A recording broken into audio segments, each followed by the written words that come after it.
ends up on the Iron Throne? That is the mystery to be solved in the show Game of Thrones, and I want to know if I can predict it. This is the second part of my series trying to solve Game of Thrones, which means that I will be covering season 2 in this one. If you are just now tuning in, go and watch the first video to hear how I did throughout season 1. Now, this is how it works. This is not a recap of Game of Thrones. This is me watching the show for the very first time and trying to solve the mystery of who ends up on the throne before the big reveal. So after every few episodes that I watch, I'm going to jump in here and break down the different clues, theories, and suspects for who I think ends up on the throne. And each time I'm in here, I will lock in a guess. That way, at the end of this video, when we finally figure out, who ends up on the throne, we can look back and see exactly how close or far off I was from getting it right. But here is a twist.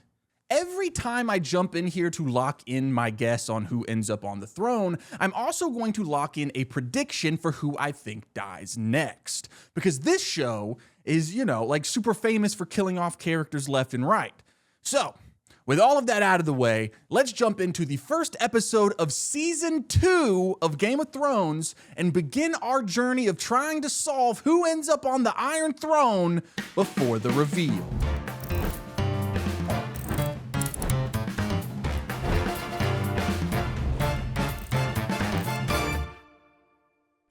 We are back in Westeros, my friends. Season 1 was awesome. I have just watched episode 1 of season 2, and all kinds of fucked up stuff is happening. Joffrey is the king, and in this episode, he takes a guy and tries to drown him with wine.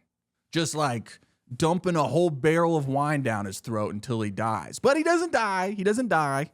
If you'll recall, Sansa Stark is to be married to Joffrey the king. She is to be the new queen, but she is, how do I say this? A prisoner? Sansa's a lot smarter than Joffrey, so she is able to kind of outsmart him. She saves the dude who was being drowned with wine's life. Last season, I felt like Sansa was very frustrating as a character because for the first half, she just kind of seemed to be selling out her family in exchange for the opportunity to marry Joffrey and become the queen. But by the end of last season, it became very clear that she realized that she had messed up big time. She was just a kid who didn't understand the stakes of what was going on. And now she is stuck with Joffrey, who sucks. Her father, Ned Stark, he was killed right in front of her last season. His head was chopped off. Sansa's sister, Arya, is not with her anymore because Arya managed to escape. And now there's a whole war going on for the throne. The Starks, they want Sansa back safely from Joffrey and the Lannister family. But the Lannister family wants Joffrey's uncle / real father, Jaime Lannister, who is being held captive by Robb, who is the leader of that part of the war, that army. King Robb, king in the north, the Stark family. As of right now, it seems like the plan is to try to negotiate a trade. Give us back Sansa, we'll give you back Jaime. And that's why we're here, right? We're here to predict who ends up on the Iron Throne, who is going to become the new king. And we have several different people fighting for the throne. King Joffrey is, of course, the one that is currently on the throne, and his family is the Lannister family. His dad used to be the king, King Robert, but King Robert is dead now. It goes to King Joffrey. But Joffrey's real dad is Jaime Lannister, as we've already said. It's getting complicated already. This is just episode 1 of season 2. The Lannisters are fighting in a war against the Starks, headed by Robb Stark, the oldest Stark son of Ned, who got his head chopped off by the Lannisters. That's kind of what kickstarted this war. Now, Robb is making a play for the throne, but he does not want to be the king of Westeros. He's the king in the north. His terms for peace is that he wants Winterfell, which is the kingdom that his family rules of the 7 kingdoms, and he wants that kingdom to be independent from the rest of the kingdoms. And this kind of eliminates him from one of our predictions of who ends up on the throne, right? Like if he does not want the Iron Throne, he's fighting for independence. He's probably not going to be the one that ends up on the throne. He's making a new throne. In fact, by the end of this episode, we see that he is about to send his mother, Lady Cat, to go and negotiate with Renly Baratheon. Now, Renly Baratheon is the youngest brother of the old king, King Robert. And Renly is another competitor for the throne. He currently has an army of 100,000 people, and Robb is going to try to join forces, make some sort of compromise, right? Renly can have the throne because Robb doesn't want the throne. And in exchange, Robb would become king of the North, the king of Winterfell. It would be its own independent kingdom. Well, that sounds pretty good, right? Pretty simple. It looks like Robb and the Starks can win this war with the help of Renly Baratheon. Well, that's an issue, though, because the dead King Robert has another brother fighting for the throne, Stannis Baratheon. That's this guy right here. And since everyone now knows that King Joffrey is not actually the son of King Robert, and we learned that all of King Robert's children that he had with Queen Cersei are not actually his children. They're the child of Jaime Lannister, her twin brother. We'll call them the incest children. Since none of his kids are actually his kids, when King Robert dies, the throne would go to his oldest living brother, which would be Stannis. So when Ned Stark, rest in peace, last season, he died trying to make things right. He was pushing for Stannis Baratheon to take the throne. Since, due to the rules of the kingdom, it is technically supposed to go to Stannis. He is the rightful heir to the Iron Throne.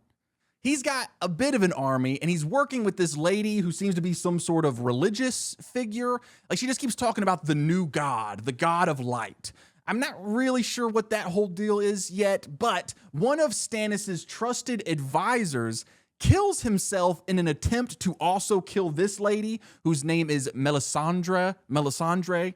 I have a hard time pronouncing name, guys. I know they say it in the show. I have a hard time. But when he tries to poison her, the poison doesn't work on her. I'm assuming the poison doesn't work on her because she's like a god or something. I really don't know what her deal is. So we've got the Lannisters versus the Starks versus two separate Baratheons not working together. They are separate, all in a giant war for the throne.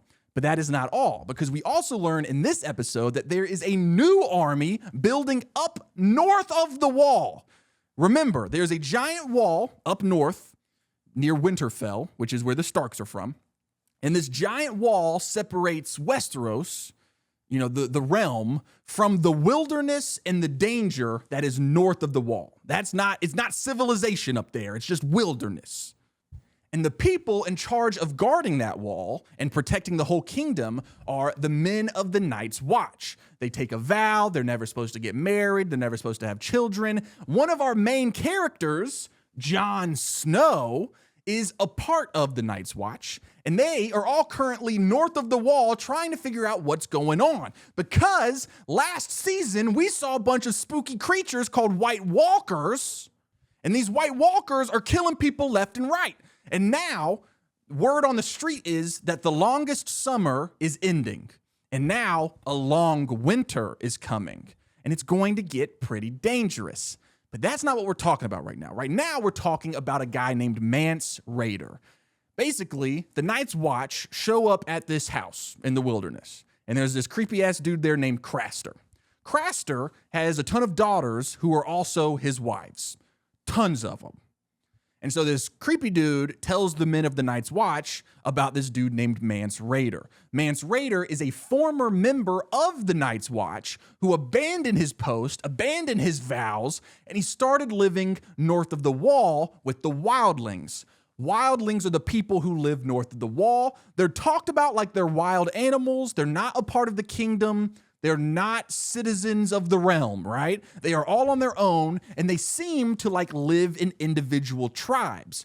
Well, this Mance Rayder dude has started building an army of wildlings and he's got an army bigger than all of the armies that is currently in the war for the throne right now. That means that his army is bigger than Robb Stark's army. His army is bigger than the Lannisters' army. His army is bigger than the Baratheon brothers' armies. If this was an army measuring contest, which you could just call war probably, they're looking like they're in a good position, right? And it seems like their plan is to go over the wall and invade the kingdoms. Everyone and their brother is trying to take over Westeros, bro. Like literally everyone and their brother. Because this guy and his brother are fighting in the war against each other. Lannisters versus Starks versus both Baratheons versus an army of wildlings. And then across the narrow sea, we have our girl Daenerys. Now Daenerys, or Dany, she's got dragons. She is the only remaining Targaryen. Now, the Targaryens are the ones who ruled Westeros for centuries and centuries before King Robert rebelled against them, and then he took the throne. God almighty, this is so much information. And what's really funny is it's probably redundant for you guys because a majority of you have already seen the show. So you're like, yeah, I know who King Robert is. And it's like, well, yeah, but you don't understand. There's some sick freaks who are going to be watching this video who have never seen Game of Thrones. So I'm just trying to keep them in the loop. Anyway, since Daenerys is a Targaryen and the Targaryens were the ones that ruled for a long, long time, there are actually a lot of people who see her as the true heir of the throne. Like she should be on the throne, not Joffrey or the Lannisters. Now, last season, Daenerys was married to Jason Momoa, but he is dead now. But that's okay, because she has 3 baby dragons. Have I mentioned the dragons?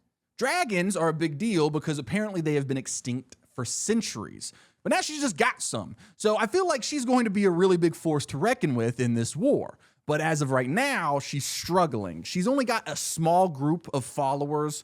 They are all starving. They're stuck in the middle of a desert. She doesn't even know how to feed her dragons because no one has seen a dragon in hundreds of years. It seems like she needs to take some lessons from this guy. Could have sworn you had. So while Daenerys isn't much of a threat right now, since she's busy, starving to death in the desert, I do think that at some point in the show, she's going to show up with her dragons and start cleaning house. I mean, truthfully, I'm probably going to lock in her for who I think takes over the throne. Because, I mean, dude, she's got fucking dragons. Plus, if you remember the last theory that I locked in my last video, you will know I have this whole big thing about how I think that the show's going to end. I think that the White Walkers, who are like the zombie dudes north of the wall, they're going to invade the kingdoms, which means that Jon Snow and the King's Watch, the Night's Watch, are going to try and stop the White Walkers. But they're too powerful. They're going to need the entire realm if they're going to stop this threat. So all of the 7 kingdoms unite, not under King Joffrey, not under King Robb, King of the North. No, they are going to come together under Jon Snow, who is going to be the commander of the Night's Watch. Side note, he is not currently the commander of the Night's Watch. That's just kind of one of my predictions. I think it's safe to assume, though, because like right now he is like being trained by the commander of the Night's Watch to take over as commander at some point. So, but the whole realm is fighting off the White Walkers, but it's still not enough. They are going to lose. But what's that? What's that in the sky? Are those dragons? Daenerys Targaryen is going to show up with her dragons. And what's the one thing that we know kills White Walkers, dog? Fire. What do dragons breathe? Fire. She swoops in, saves the entire realm, and then, under the threat of her dragons, takes the Iron Throne for herself. The Targaryens are back on the throne, and I feel great about the theory. So, I am going to officially lock in for Season 2, Episode 1, that Dany Targaryen is going to be the one who ends up on the Iron Throne. But I do have a new theory, though. I don't have enough evidence to support it to officially lock it in, but it is something to bring up. In this episode, everyone in the kingdoms find out about King Robert's kids not being actually his. They're the incest children of the queen and her brother Jaime, yada, yada, yada. We've been over this. But when everyone in the realm finds out about this, it creates a new problem. If none of King Robert's children with the queen are his, then that means that his illegitimate children that he had with other women have a solid claim to the throne.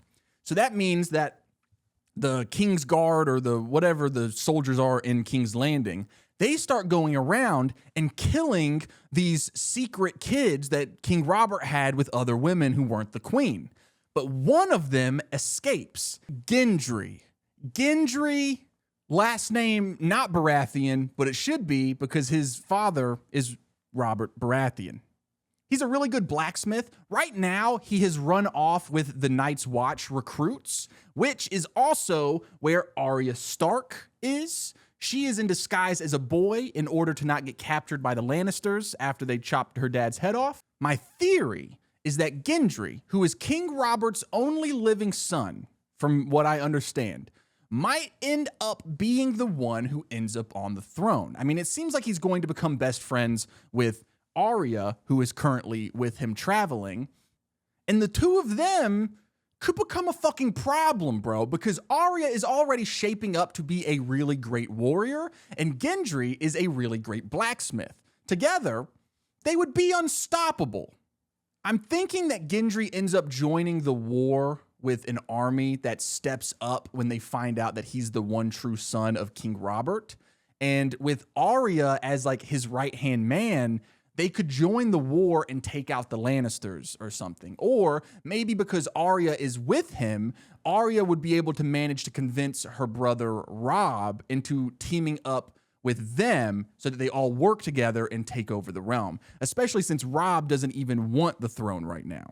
Pretty solid theory, I think, but I am going to side with the lady who has dragons. Call me crazy. I have one more theory. This one isn't really about who ends up on the throne. This one is about whatever the fuck Bran is up to. Bran is one of the younger Stark brothers. He's not the youngest. There is a younger one running around. He is barely on the show. But Bran is currently the Lord of Winterfell since his brother Robb is off fighting in the war. So Bran is, holding down the fort, literally and figuratively. But in this episode, we see him have a dream where he is like seeing through the point of view of a wolf. And it kind of gives off the vibes that Bran is a wolf. Hear me out. Bran becomes a werewolf. I know that this show doesn't exactly scream supernatural all the time, but there's dragons and there's zombies called White Walkers. I feel like a werewolf wouldn't be that crazy. My theory is that Bran, who is paralyzed from the waist down, is going to get bit by a wolf and become a werewolf. Then, as a werewolf, he becomes a very powerful warrior and helps fight in the war. Or maybe him as the werewolf is what is able to fight off the White Walkers.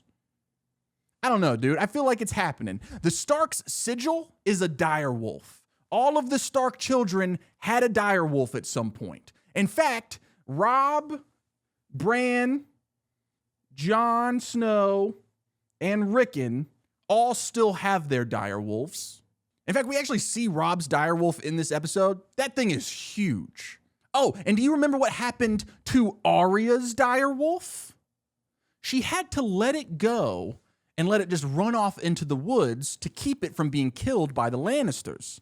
So what if that direwolf is the one that finds Bran alone in the woods, bites him, turns him into a werewolf? I don't know, dude. I feel like it's a pretty cool theory. Enough of that, though. I need to lock in a prediction for who I think dies next. Jaime Lannister is currently being held prisoner by Robb Stark, so that makes him a pretty good suspect of who could die next. But then again, he is Robb's only bargaining chip for getting Sansa, his sister, away from King Joffrey safely. So unless they kill Sansa, I don't think that Robb is going to kill Jaime. But that being said, Sansa could be the next one to go, though. She's in a very dangerous spot right now with Joffrey. Then there's Arya, who is with the recruits of the Night's Watch trying to get home. I am I'm hoping at least that she manages to get to the wall and like join Jon Snow on the wall, because her brother Jon would take care of her.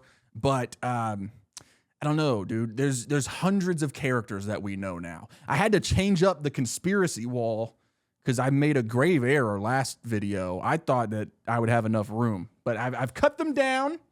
We've got plenty of room for new characters to show up. I got rid of all of the name tags for all the characters because there's just no room. But as I was saying, Robb is currently winning the war against the Lannisters. But I would imagine that the Lannisters are going to get some sort of win sooner rather than later. So Robb is currently sending his mother, Lady Cat, to go and negotiate with Renly Baratheon. That could go wrong, and then Lady Cat dies. That feels possible to me.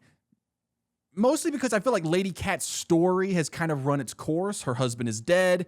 In this episode, she makes it clear that she does not want to stay with Robb in the army during the fights and stuff. Like, she wants to go back home to Winterfell and be with her two younger kids.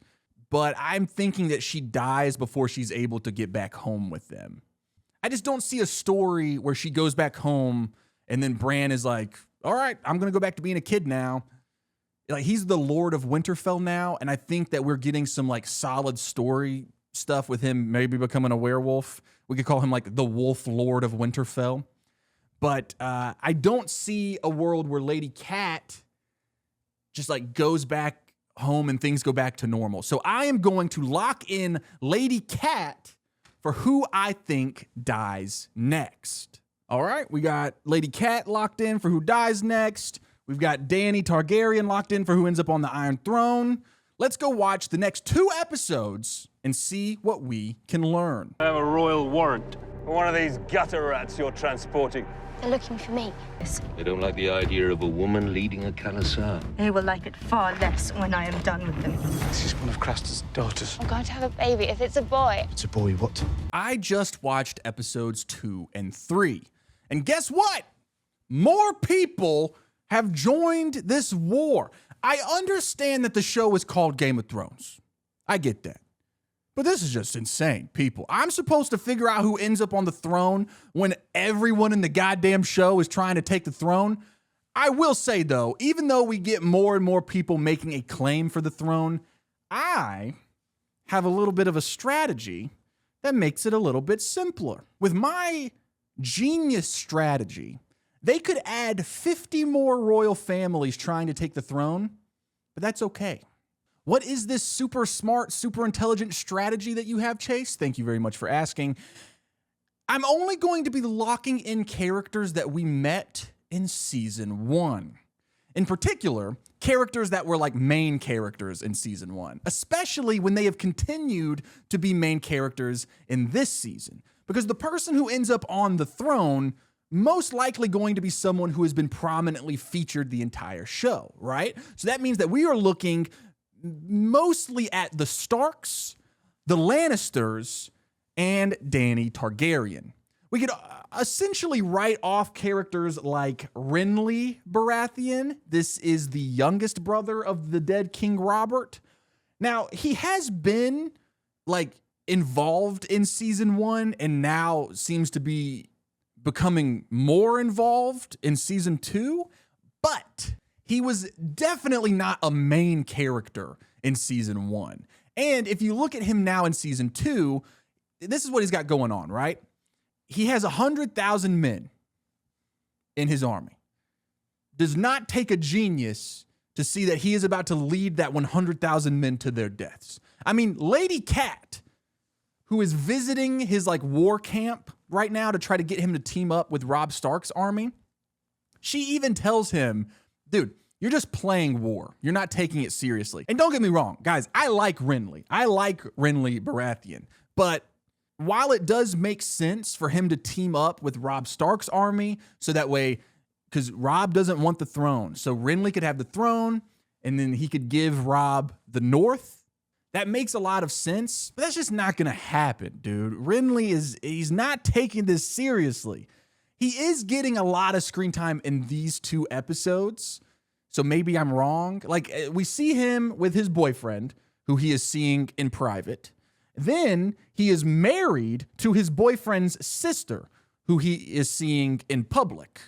She's badass. She's taking the war very seriously. She's telling Renly, like, look, it is not about the two of us actually being together. It's about us winning the war and taking the throne. And then at one point, Renly appoints this woman to be one of his main knights, which is pretty cool. And it does seem to be like a big deal.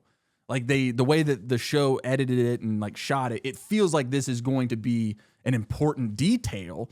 But while he's getting major screen time, I just don't see him taking over the throne. I think it's a lot more likely that we see his army get destroyed. And what's left of his army will probably go to his brother Stannis, that is mentioned in these episodes.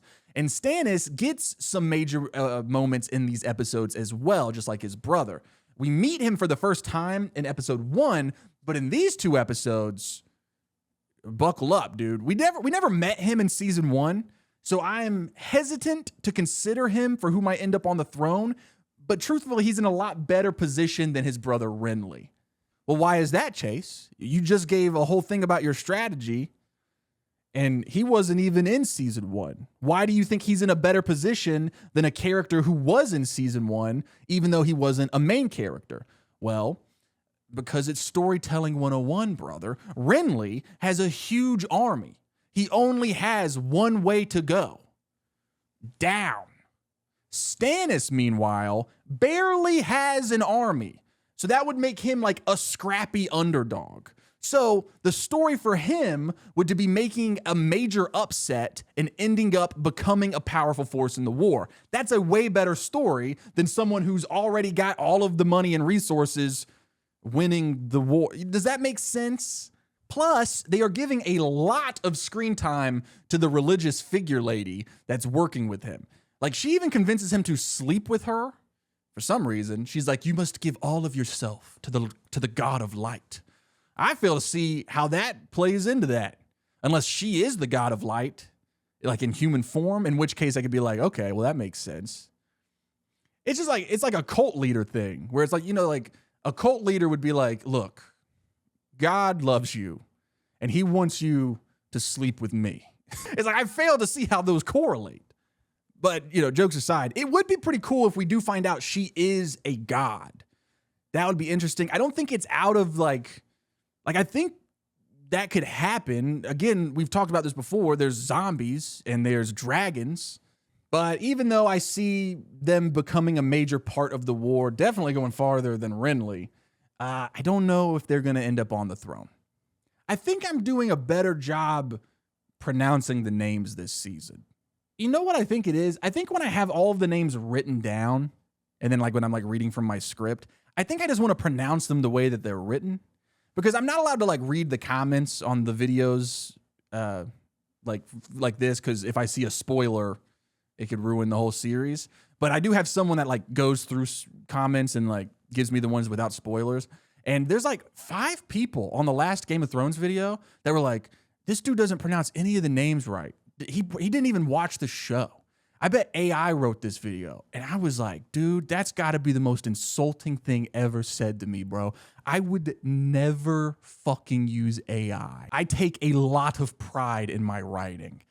I'm just dumb, dude. There is no nefarious reason for why I mispronounce names or if I get a plot point wrong. I'm just making mistakes. Like, I'm watching the show for the first time and then immediately talking about it. These are not video essays where I'm like fact checking and watching things multiple times. Like, I'm just freeballing it, dude. Anyway, we do have a new contender in the war for the throne. Ladies and gentlemen, Theon Greyjoy, who was like Rob's right-hand man. We learn about him last season, and it's really becoming an important plot point in these 2 episodes. He was taken by the Starks as a prisoner when he was just a little boy due to a rebellion that his family led against King Robert back in the day. Well, Theon convinces Robb to let him go to his father and get his father to join forces with them. But then Theon shows up to his home of the Iron Islands, and his father is like, yo, I'm not joining the Starks. I fucking hate the Starks.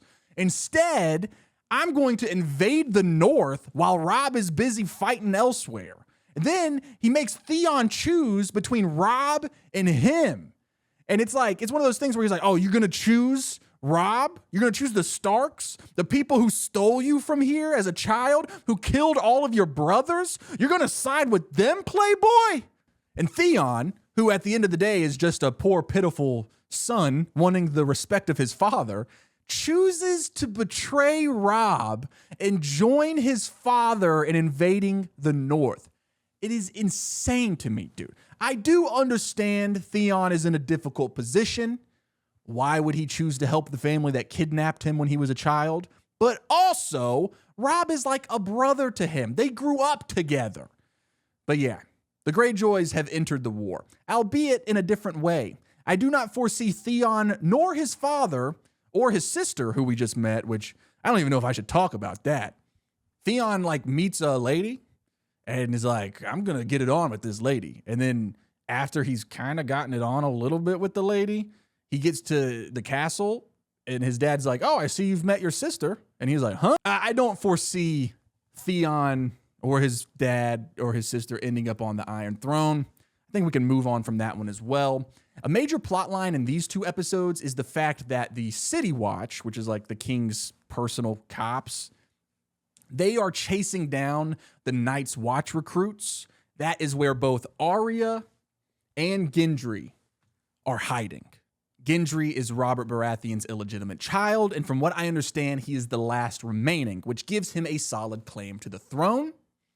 And apparently, King Joffrey knows this. That's why he wants him dead. In fact, Joffrey is the one that had all of the other illegitimate children killed back in episode 1 of this season, including an infant, which was super fucked up. But Gendry and Arya both manage to make it out alive when the City Watch attacks the Night's Watch recruits. City Watch shows up, starts kicking ass. There was a big death that happens here. The guy who saved Arya and Gendry, the one who's like recruiting people for the Night's Watch, he gets killed.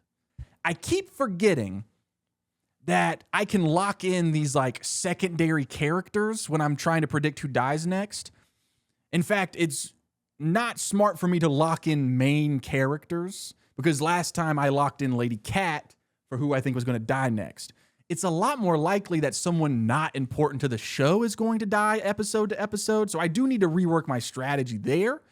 That being said, I do think Lady Cat could die soon. I think it could happen. But something is said offhandedly in episode 3 that makes me think she's going to live just a little bit longer. Tyrion Lannister is the new Hand of the King, which is exactly what it sounds like. He's like the right-hand man to the king.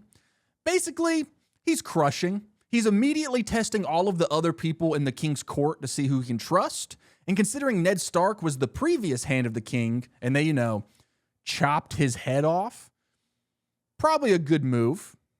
Tyrion might be my favorite character in the show, dude. At one point, he says that he has a plan to get his brother Jaime back from Robb Stark, who has him prisoner.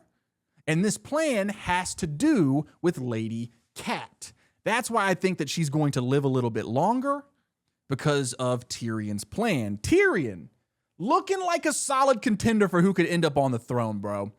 I'm not sure what would have to happen for him to be the one that ends up on the throne instead of his other family members. But I do think it's possible. I mean, if you work through it, say King Joffrey dies, then it would have to go to his younger brother.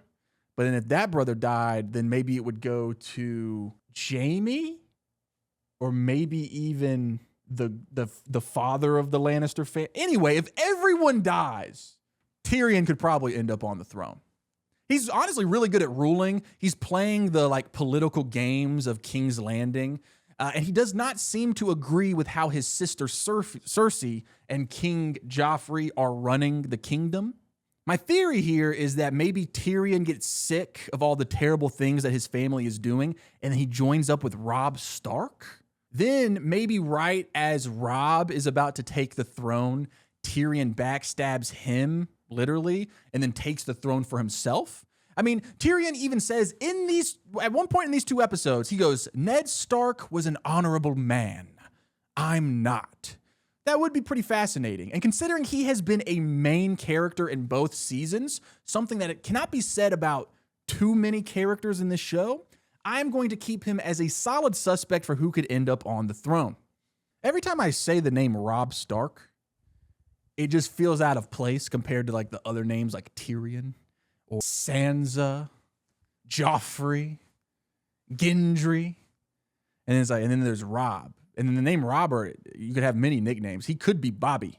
Bobby, King of the North. King of the North, Bobby.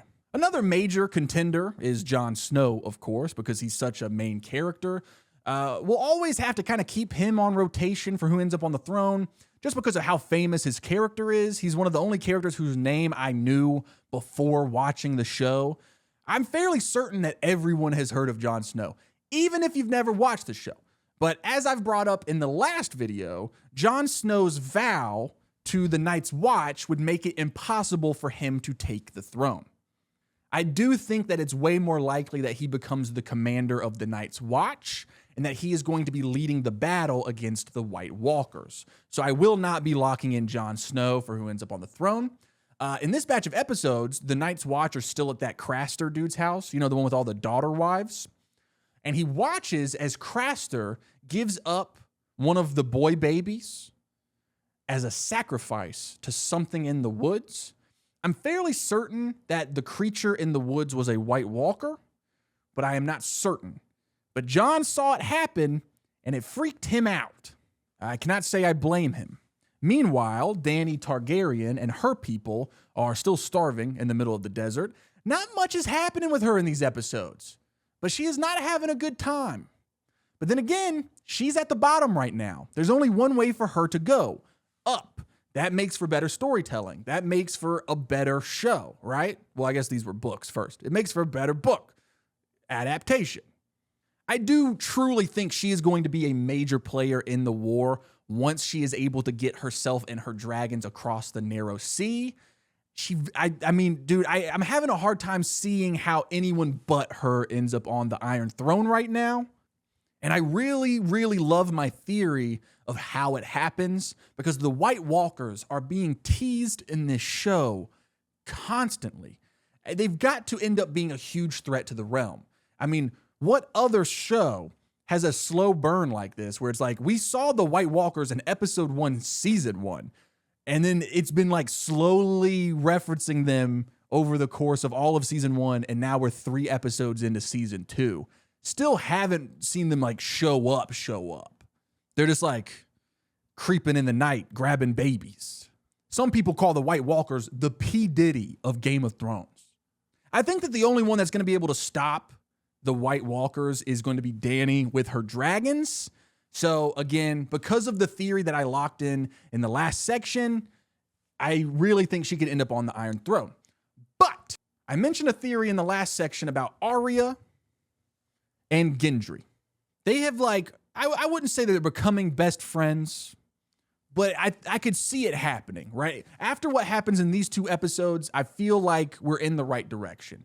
We see that Gendry is actually a really great fighter, just like Arya, and they have become pretty close. In fact, Gendry not only knows that Arya is a girl, but Arya tells him who she is, and he keeps that secret. That's a big deal. So as of the end of episode 3, both of them are prisoners of the City Watch dudes that showed up and killed a bunch of the Night's Watch guys. Arya manages to save Gendry from being found out because she tells the cop that the kid that they had just killed is actually the person that they were looking for, Gendry, not the real Gendry. So now Gendry has protected Arya's secret of being Arya Stark, and Arya has protected Gendry's secret of being King Robert's illegitimate child. It seems like the two of them are going to go like on the run together. Maybe they'll manage to get back to Robb. And since Gendry is the only true heir of King Robert, they could set him up to take the throne, and Robb would get the North as a part of the deal. Then we could get a really cool parallel where Arya becomes the hand of the king to Gendry Baratheon's king. Did I say that right? We could get a really cool parallel, well, where Arya becomes the hand of the king to King Gendry Baratheon. That's how you say it. That's a tongue twister, dude. The name's in this show. Because Arya's father, Ned Stark, was the hand of the king to Gendry's father, King Robert Baratheon.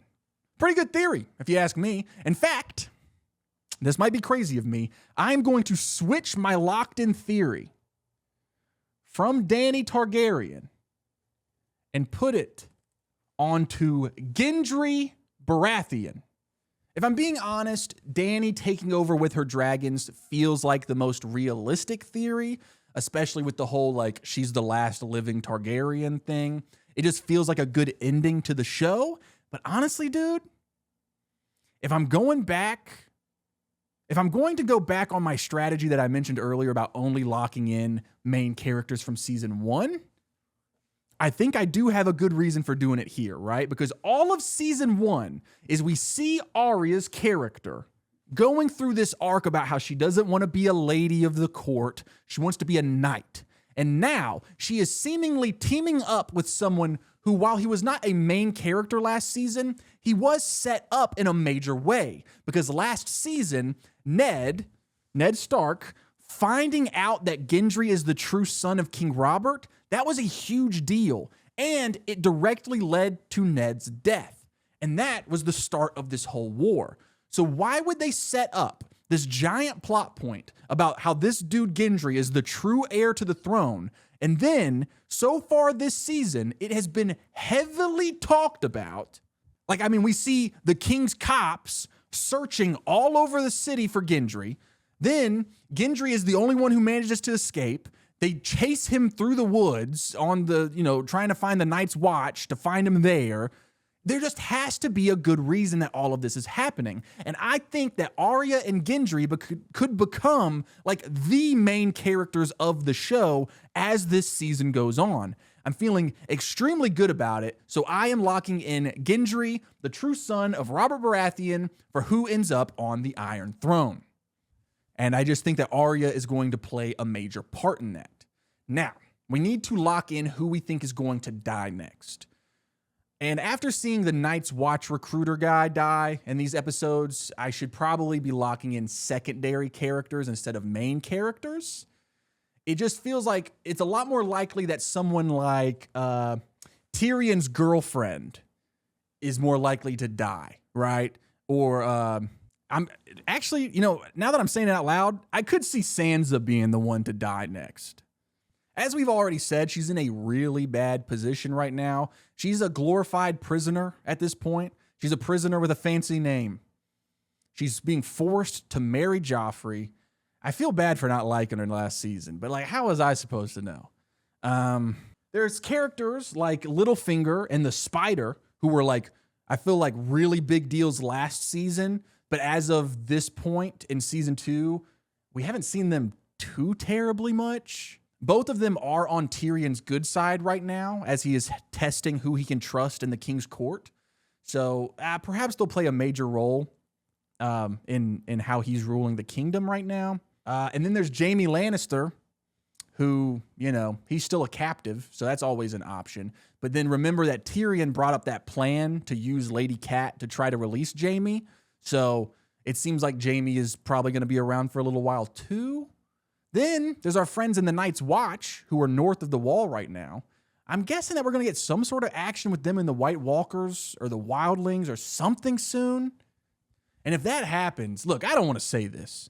It kills me to say this, but we could lose our buddy Sam, Jon Snow's best friend in the Night's Watch. This lovable goofball. I should be placed in the dungeons for saying that Sam might die, but he could die.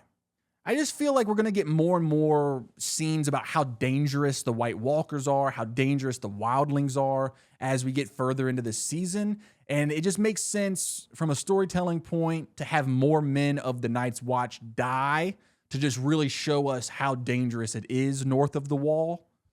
And when it comes to shows like this, like Game of Thrones, if you want to show how serious something is, you kill a fan favorite. And Sam is definitely a fan favorite. Man, this is going to kill me, but I am going to lock in Sam for who I think dies next. Maybe we get a big scene where they finally leave that creepy dude Craster's. They run into some wildlings and they kill Sam directly in front of Jon Snow. This teaches Jon Snow how dangerous the wildlings are and that he needs to take this very seriously. And then it would tell us, the audience, like, hey, these characters are the real deal. So I do feel like that's a possibility. I do hope I'm wrong. I hope I'm wrong. Sam is awesome. In these 2 episodes, he's been trying to save one of Craster's daughter wives who is pregnant. He's just a sweetheart, dude. All right, I think that's pretty much everything. Ooh, wait. We do get a werewolf update. Do you recall my theory that Bran Stark might become a werewolf? I think I might actually be onto something. We get a scene in these episodes where Bran is talking about his dreams, and he says that in his dreams, he's walking and running, but it's not him. He's running through the wood, sniffing the dirt, tasting blood in his mouth, howling. And as he's saying this, I'm watching the screen and I'm like, werewolf, baby. I am a genius. Who cares if I figure out who ends up on the Iron Throne? I just called the coolest thing ever, which is werewolf. And then he says, old Nan used to tell me stories about magical people who could live inside stags, birds, wolves. So it doesn't exactly seem like what he's talking about is werewolf per se, but there is something going on with him for sure. And when his little mentor protector dude responds with this line of dialogue, maybe magic was once a mighty force in the world, but not anymore. Dragons are gone, giants are dead, children of the forest forgotten. That pretty much cemented to me that Bran is going to have some sort of werewolf or magic or something. I mean, the dragons are back. We do know that. And that is one of the 3 things that he just mentioned that he says doesn't exist anymore. The magic in this show is what really fascinates me. I think that's why I just keep bringing it up.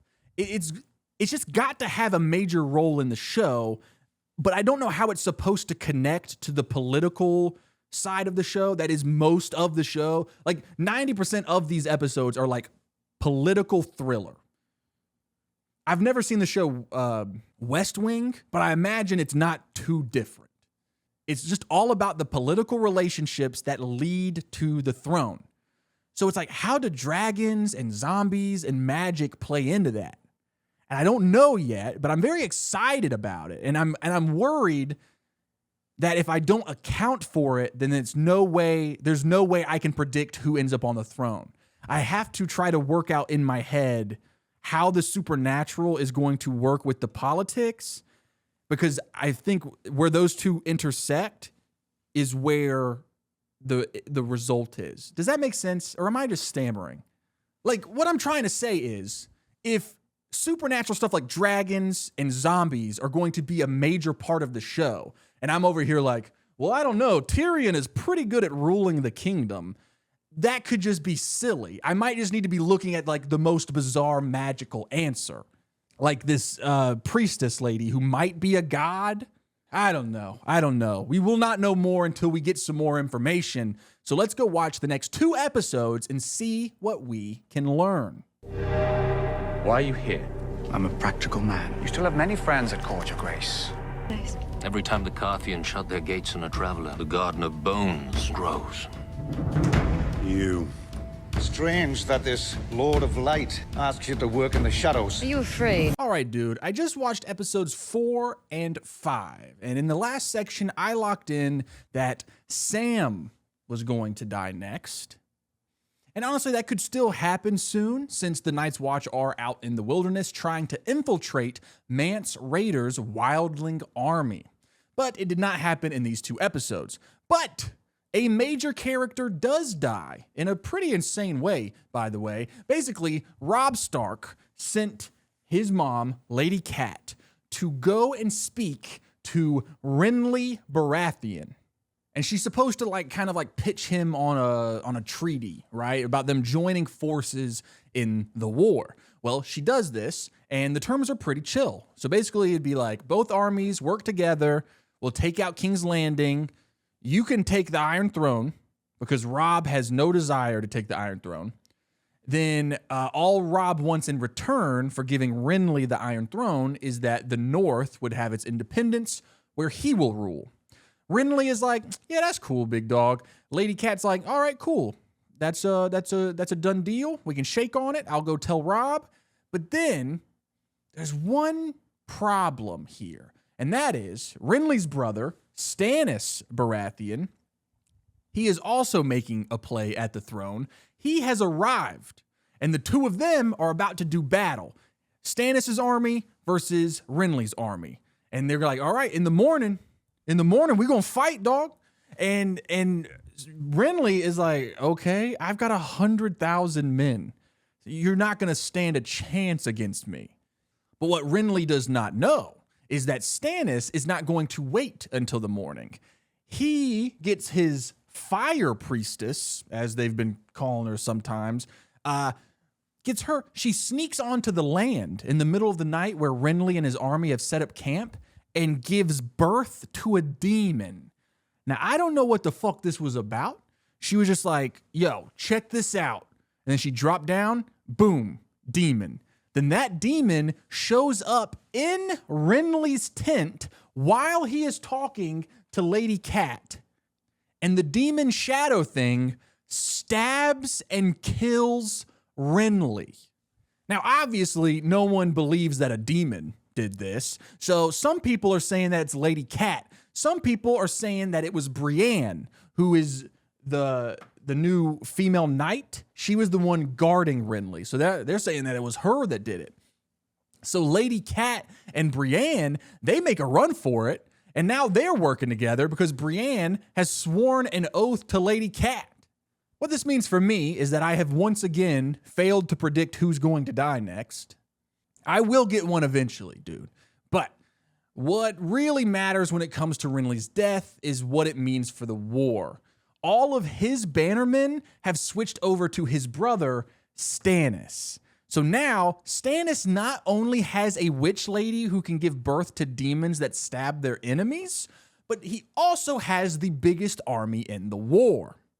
The Lannisters over in King's Landing hear about this, and King Joffrey and his mother, Queen Cersei, have a plan for when Stannis and his army arrives to try to take their beloved city. Tyrion, who, once again, really good at his job, he's trying to figure out what this plan is that his nephew and his sister have to save the King's Landing, because he does not trust them to be competent, rightfully so. But it turns out that plan is wildfire. It's some sort of fire that burns through steel and metal and flesh. It's apparently what the Targaryens used after the dragons went extinct to keep their power. And they've got tons and tons of this stuff in King's Landing. And Tyrion is like, what the fuck? This is super dangerous. What if someone drops some on this side of the wall? We would be in serious trouble. But then he tells the dude that's making the stuff to just keep making it. So I don't really know what the deal is with the wildfire stuff. But I will say, I'm feeling very confident that Tyrion is going to do something to stop Stannis and his army from invading King's Landing. The reason I feel this way is because in 2 episodes, Stannis has gone from the scrappy underdog who is the least likely to win a single battle to now he's like overpowered. He has the biggest army in the war and demon pregnancy powers. And now that we're halfway through the season, I think I know what's going on here. I think that Stannis is the big threat for this season, for this arc, season 2. I almost wanted to call him like the big villain of the season, but that doesn't really feel right. Like in a traditional TV show, you have the good guys, and then every season, the good guys go up against a new big bad guy or, a big threat. But in this show, the bad guys are pretty obviously the Lannisters. And then I would say that the good guys are like the Starks, but I don't think it's that clear cut of a show. This is a pretty complicated. The characters in the show are not good or bad, right? This is a little bit more true to real life. So Stannis, who actually is the person that is supposed to take the throne after King Robert died, like that's facts. That kind of makes him a good guy in a way, because it's like he does deserve the throne by way of the rules that are in place. But he's got a whole demon stabbing his brother the night before a battle thing going on that makes him feel like more of a villain, right? So instead of calling Stannis the big villain of the season, I do think he is the big threat of the season. He is the major obstacle that our main characters have to overcome. And in this show, our main characters aren't necessarily the good guys. Our main characters are, the Lannisters and the Starks and Dany Targaryen, even though she's doing her own thing. Now, if Stannis is the big threat of the season, then that means that this season is going to end one of two ways, with the big threat being conquered, or with the big threat actually invading King's Landing and taking the throne. I can see a world where either or happens. Like, imagine we get to episode 10 and it's the big battle between Stannis and the Lannisters inside of King's Landing. Stannis manages to break in and take the throne. They kill Joffrey and Cersei. Maybe Tyrion escapes.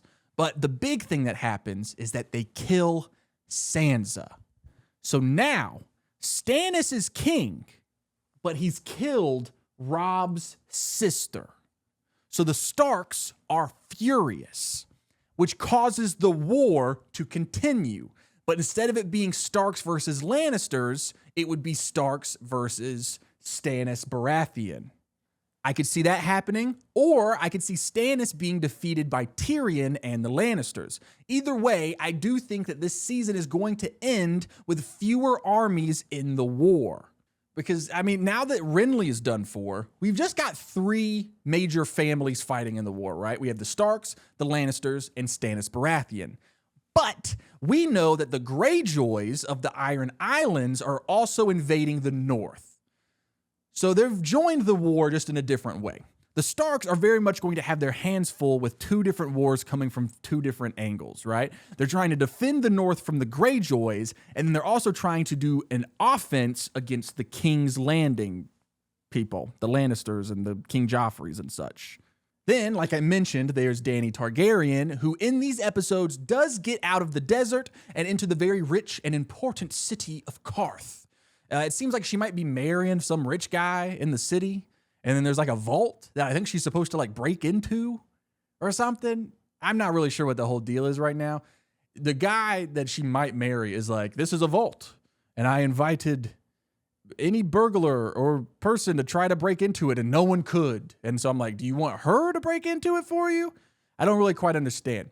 But I'm assuming whatever is in the vault is going to be worth lots of money, which would allow her to get ships and an army to invade King's Landing with her dragons. And while her dragons are still babies right now, they have figured out how to feed them. So I imagine those dragons are going to start growing pretty quickly. And then once she has 3 full-grown dragons, I don't see how anyone's going to be able to stop her. There is another army that the realm needs to worry about, though. Mance Rayder and his wildling army. Apparently, his army is made up of every single wildling. And it's huge. They say that it's a bigger army than anyone else in the war. And they're apparently planning on invading the wall and breaking into the kingdoms. Now, I don't know why they would want the Iron Throne per se, but I definitely think that they want into the kingdom. And by kingdom, I mean like Winterfell, the north. Which would mean, once again, big problems for Robb Stark, Bobby Stark in the north, right? Because I imagine with an army as big as the Wildling army is supposed to be, they could go all the way to King's Landing and take over the Iron Throne. Not to mention, we have the White Walkers to worry about too. Now, they don't come up too often, but every time they do, I'm like, shit, that's going to be what really matters in this show. And I think I talked about it a lot in the last section, where it's just like, I feel like it's none of this other stuff is even going to matter once the White Walkers show up. But we also have characters who do not have armies that do seem to be gunning for the throne. Littlefinger, who we've gotten to know pretty well over the course of last season and this season. The Spider, same for him. He's very influential and very knowledgeable. Then there's Marjorie and Loras Tyrell. That's the Knight of Flowers, and his sister Marjorie, who was married to Renly, but then remember Renly died. We get a scene when someone asks Marjorie, they go, "Do you want to be a queen?" And she says, "No, I want to be the queen." I think that these two could still play a major part in the war, even though Renly is dead. And it seems like most of their army has left them for Stannis. But yeah, then there's Gendry and Arya, who are still going to play a major part in the war. I'm fairly certain. Arya, Gendry. In these episodes, we see them being held captive and almost tortured and killed. But last second before Gendry gets killed, Tywin Lannister shows up. That's this fella. Let me move the Iron Throne thing out of the way. This guy, who is the father of Queen Cersei, Jaime, and Tyrion, the grandfather of King Joffrey. It seems like this place where Arya and Gendry are being captured and kept captive, it's like his home base during the war. Tywin has yet to beat Robb in a single battle. So the Lannisters looking pretty rough right now. His oldest son, Jaime, is still being held captive by Robb. His daughter, Cersei, and grandson, Joffrey, are not doing a great job running the Seven Kingdoms. It's just not going very good for them. But, I'm going to keep doing that in this video. But, Tywin shows up, and he immediately sees that Arya's a girl. And he's like, y'all are dumb as hell. Get the girl out of here. Have her be my new cupbearer. And then he's like, why are you killing these men that we could be using for our army, you dumb fucks? So he saves both Arya and Gendry, ironically the two people he and his family have been looking for, which does make them look even dumber, which is very funny. But I really want to talk about Arya and Gendry when it comes to a certain character. At one point, Arya saved a prisoner that was being transported by the Night's Watch that she was traveling with. And this prisoner has ended up being in the Lannister guards at this like home base where Arya is being held captive. And Arya is like, hey, I shouldn't have saved you if I knew you were going to become one of the guards here. And he was like, yo, this is just self-preservation, just like how you are Tywin's personal cupbearer now. But he tells her that he owes her 3 lives. And all she has to do is give him a name and he will kill that person. But just 3. So she tries it out. She gives him the name of the dude who has been torturing everyone. Boom. Next thing you know, that dude is dead. I'm very excited to see what the next 2 names she gives him are, because every night before she goes to sleep, Arya has like a list of names of people that she's going to kill one day. And it's the people who beheaded her father, obviously. I'm thinking, this is my theory, I think she is going to give the prisoner dude Tywin's name, right? Imagine how that would help Arya's brother Robb in the war. It could be a huge game changer. In fact, let's walk down this theory a little bit. Arya gives the prisoner Tywin's name. Tywin dies. Now, the Lannister army is in disarray. Robb no longer has to worry about constantly fighting Lannister armies, and he can focus his attention on the Greyjoys. And this actually seems very likely to me, because there's no way that Robb and the Starks are going to be able to handle fighting the Lannisters while also turning around and fighting the Greyjoys. Then, on top of that, they still have to worry about invading King's Landing if they want to take the throne. And then, if the Wildlings or the White Walkers manage to get over the wall, they've got to worry about that too. So I think that Tywin Lannister being killed by Arya would not only be super badass, it would help open up the story a little bit. There's going to be too much going on. We have to eliminate some major players. So I'm actually going to go ahead and lock in that Tywin is the next person who dies in the show. I think that Arya is going to give his name to the prisoner dude, and he will kill him. Now, I do want to do a little bit of a werewolf check-in here. At first, I just thought I was being a little silly, coming up with a fun theory about Bran becoming a werewolf. But now I'm starting to think it's going to be real, brother, because it's being brought up a lot. Like at one point, we hear, so Tywin is talking to his new cupbearer, Arya. Again, he does not know that that's Arya Stark.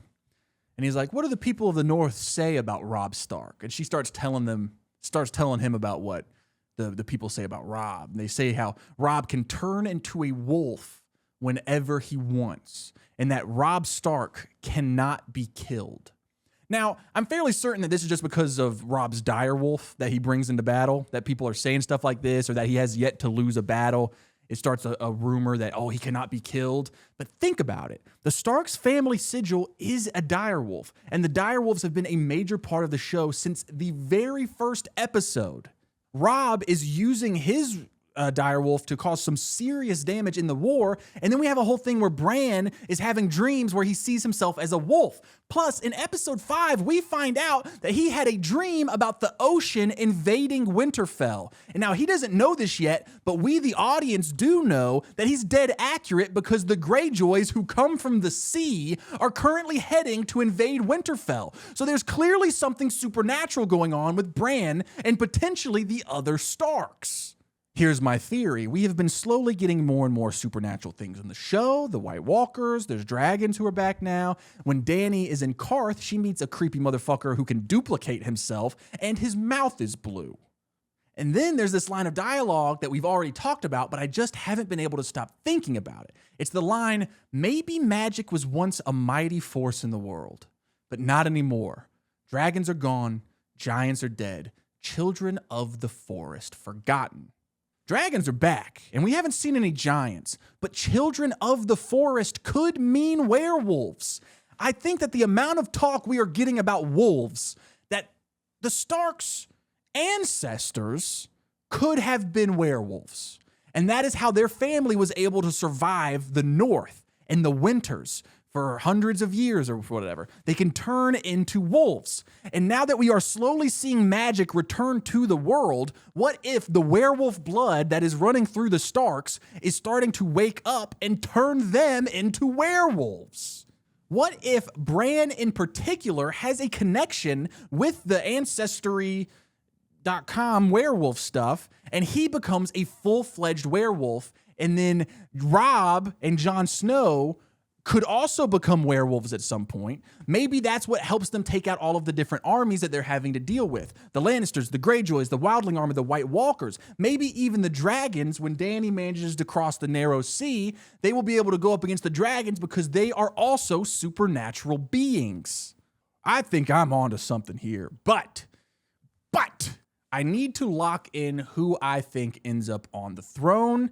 I still feel very good about my theory from last time about Gendry taking the throne with the help of Arya. One thing that I do know for certain from these last 2 episodes is that Joffrey definitely not going to end up on the throne. This dude might be the biggest villain I've ever seen. And I've watched Pretty Little Liars.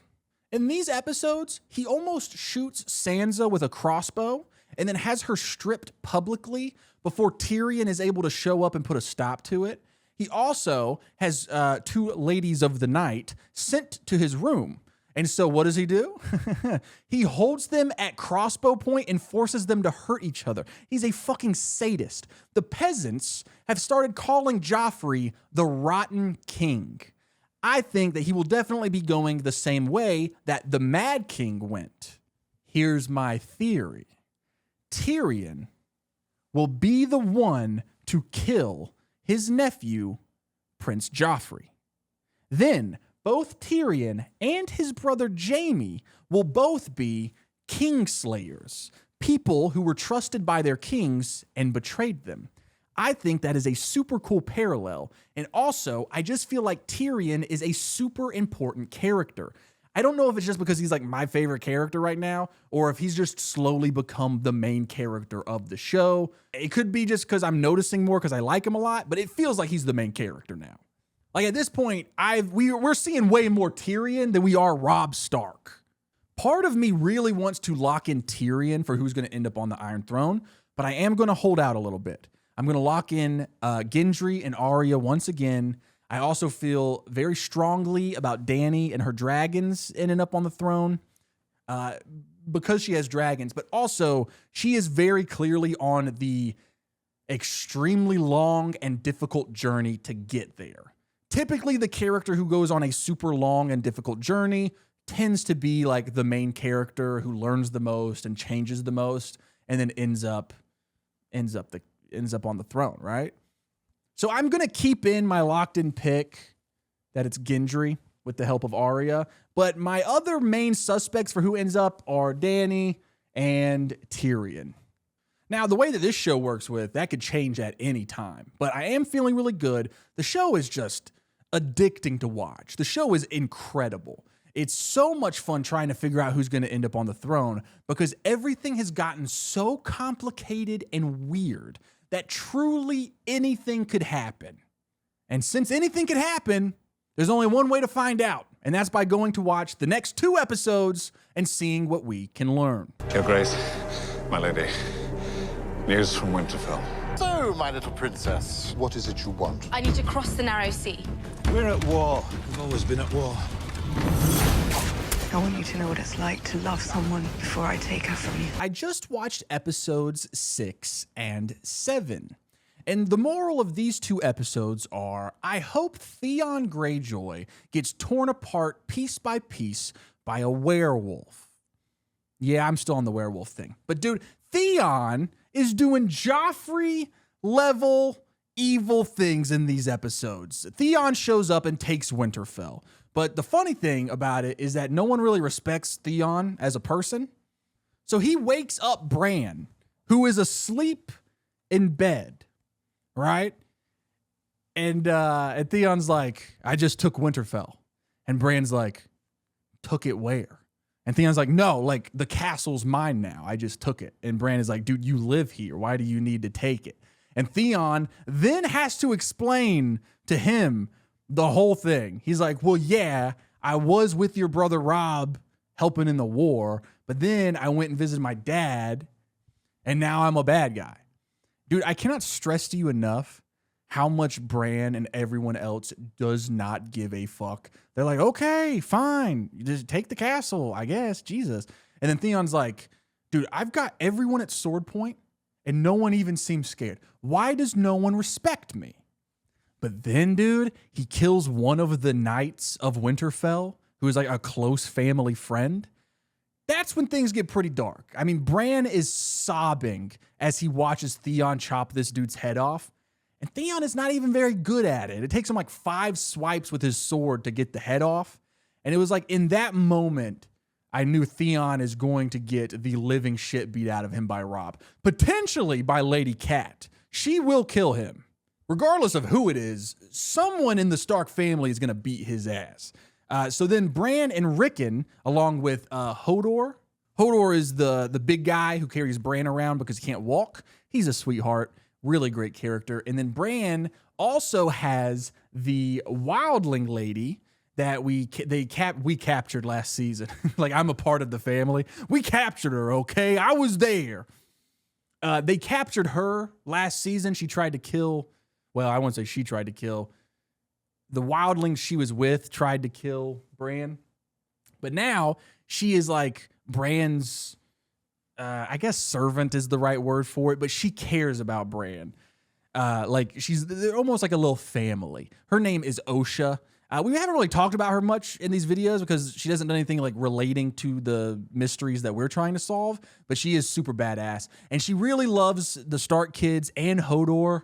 She sleeps with Theon in these episodes because he's a dumbass who will fall for any sort of attention. And then she sneaks both of the Stark boys, Hodor and the direwolves, out of the dungeons in the middle of the night. Then she kills one of Theon's guards on the way out. She just rules, dude. And then we see them on the run together. And honestly, like I said, they're like a cute little family, dude. I am a huge fan of Osha and her character in the show.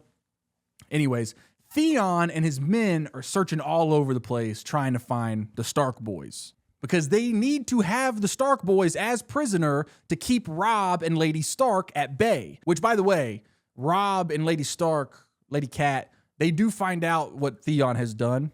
And so one of Robb's men is like, dude, we can't march all the way back to the north. We've got Tywin Lannister on the ropes. We've got him on the run. We need to keep it up. But my son is still back north. I'll get them to gather up like 200 men and they'll go handle business for you. So that's what's going to happen there. And Robb is like, well, you tell him to bring Theon to me alive, dog. And so I'm excited for that to happen because I need Theon to suffer for what he's done, especially because at the end of episode 7, Theon might have killed Bran and Rickon. I say might because Theon shows everyone around that 2 little boys have been burned to death, and everyone's like, oh my God, Theon killed Bran and Rickon. But also, they showed us like 2 little orphan boys in the scene right before Theon does this. So I'm thinking that Theon has just killed these random orphan boys, and he's pretending that they are Bran and Rickon, which, first of all, rude, really despicable to kill those poor orphans. Second of all, this feels like a dumb move, Theon. Like, what do you think is going to happen when word gets back to Robb and Lady Cat that you killed Bran and Rickon? They will be filled with a rage never before seen in the 7 kingdoms, dude. So I don't even see how it's good strategy to pretend that it's them. You know, like, the reason I think it's the orphan boys and not actually the Stark brothers is because I do not see a world where Theon easily gets his hands on them with Osha and Hodor with them. Osha is a badass fighter, as we've seen, and Hodor is really strong. But even though Hodor seems like a sweetheart, like he wouldn't want to fight, I bet if you try to put your hands on one of his boys, he will fuck you up. I bet Hodor would start throwing hands the way the audiences throw tomatoes at me. I didn't even know people did that anymore. The venue said no food or drink. I'm thinking they sell them at concessions. Anyways, I guess there is a world where he actually did kill the Stark boys, and then that would be insane to see the backlash to. I would be very sad. I like those characters. We don't see them all that much. Ooh, maybe he tries to kill Bran, and then Bran becomes a werewolf. Speaking of deaths, last section, I locked in that the next death would be Tywin Lannister, by way of Arya Stark, by way of prisoner who kills people for Arya Stark. I got really close here. Tywin has really started to like Arya. He's treating her like she's his own child, which I think has something to say about this whole war and the whole show. Is like, if Tywin knew that this girl was Arya Stark, he would have her as a prisoner and potentially kill her just because her last name is Stark. But if you take away these names, you know, the dividing lines between these royal families, they would get along great. I mean, he is treating Arya as if she is his daughter. Like, it just goes to show you that power corrupts, ego divides, the peer pressure of familiar tradition is crumbling this society in Westeros. You know, but hey, who am I? Who am I to commentate about this? Yeah, Arya does come very close to killing Tywin at one point. She has a knife in her hand, and his back is turned, and she's about to do it. But then he turns back around, and then she just doesn't do it. She doesn't follow through. I don't blame her. I do think she is going to give his name to the assassin guy who kills anyone that she gives a name to. We see her give a second name in these episodes. One of the guards catches Arya stealing a letter from Tywin, and literally right before he tells Tywin about it, Arya gives his name to the assassin guy. Boom, he's dead. Also, Littlefinger shows up at one point, and he is talking to Tywin. And what he's trying to do is pitch an alliance between the Lannisters and the Tyrells. Remember, they were the ones with Renly before Renly was killed by the demon pregnancy. They want revenge on Stannis for killing Renly, and Marjorie just seems like she really wants to be queen. So it seems like an alliance could be possible there. Meanwhile, Jon Snow is with a group of some rangers from the Night's Watch. It's like a small group. They're going to go try to secretly invade Mance Rayder's camp. But he gets separated by them Or should I say he got separated from them, and now he is by himself with a wildling woman named Ygritte. He's keeping her prisoner because he didn't have it in him to kill a woman. And so she's trying to seduce him, and it's not working because the whole time he's talking about how, he doesn't sleep with people. He has a whole thing. But it's all a ploy. And one of the last things that we see in episode 7 is that Jon Snow is captured by a bunch of wildlings. So I'm very excited to see how that goes.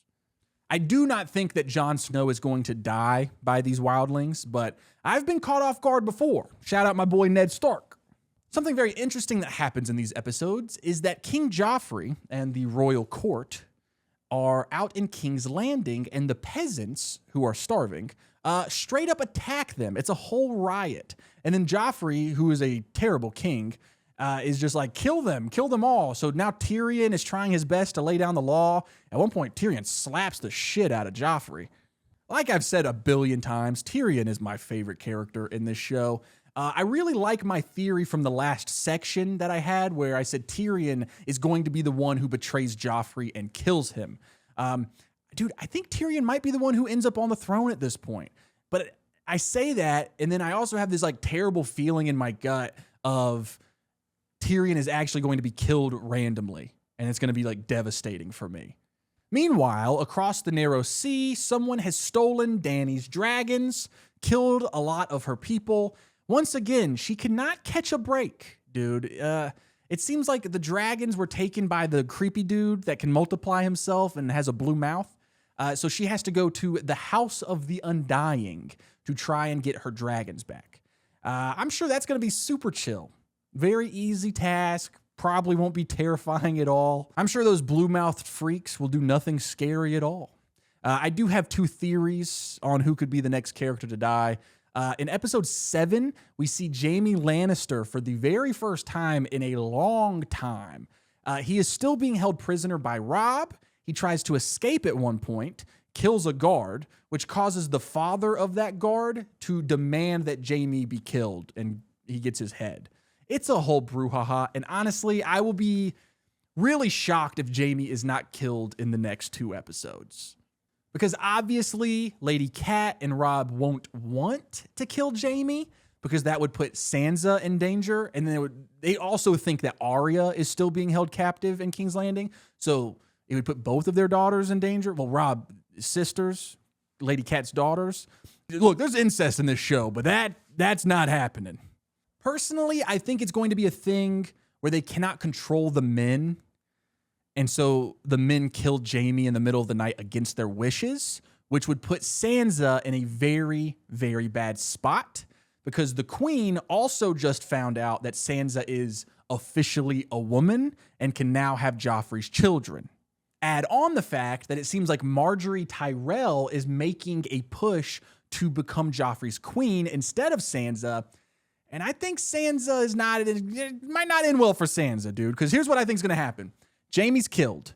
News gets back to Joffrey and Queen Cersei. They're furious, and they go to kill Sansa. Sansa pretends to be pregnant with Joffrey's child so that they won't kill her.